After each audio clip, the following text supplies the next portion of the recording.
Terms of contract plus a legal snag on the vendor's capacity to deal are the reasons that surfaced in the hearing on the frigate deal featuring President Rodrigo Duterte's most trusted aide front and center in the opening of the Senate hearing on the controversial naval hardware acquisition issue.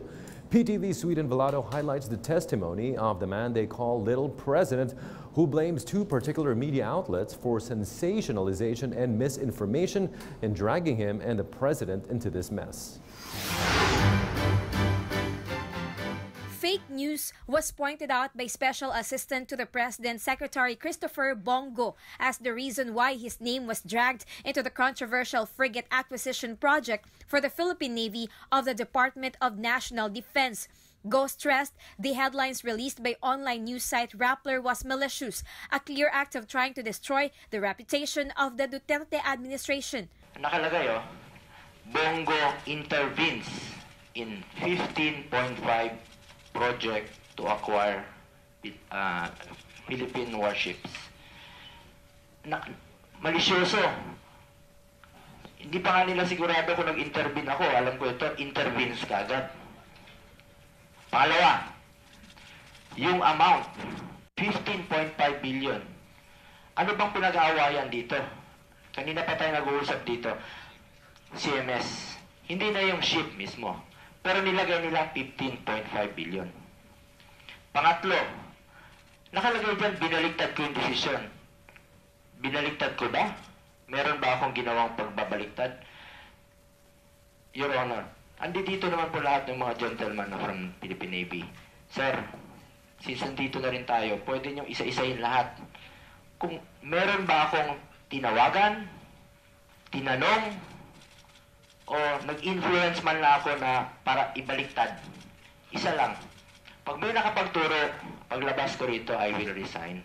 The news came out because of a white paper. Go allegedly gave instructions to Defense Secretary Delfin Lorenzana in January 2017 to endorse a supplier of combat management system or CMS for the frigates. But he said he did not intervene in the transaction of DND for the combat ships. Sa totoo lang po, sobrang hirap sagutin ang mga bintang, wala ka namang kinalaman. I have no reason to cower and hide behind an executive session. I am ready and willing to face all these accusations in a public hearing.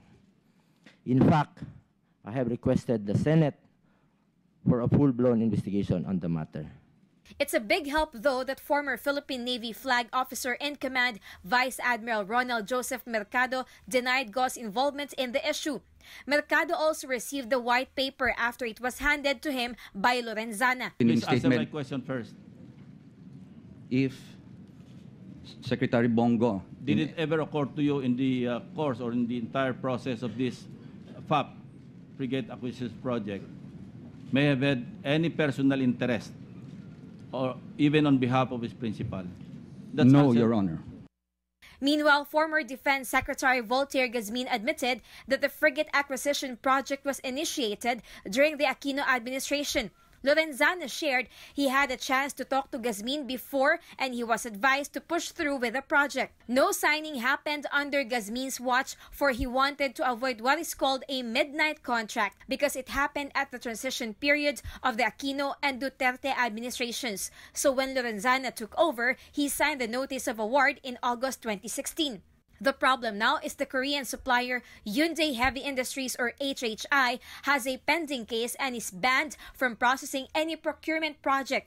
It was also found out later on that only HHI has the sole right to choose the CMS maker, which is another South Korean company, Hanwha Systems. The Philippine Navy, however, prefers Tacticos Thales from Netherlands. This has caused the delay on the frigate project. Malinaw po ang utos ng ating Pangulo na kahit noong mayor pa po siya ng Davao City, na lahat po ng may hinaing at reklamo na may laman ay dapat bigyan agad ng aksyon. This frigate project needs to be implemented now. Sweden Velado for the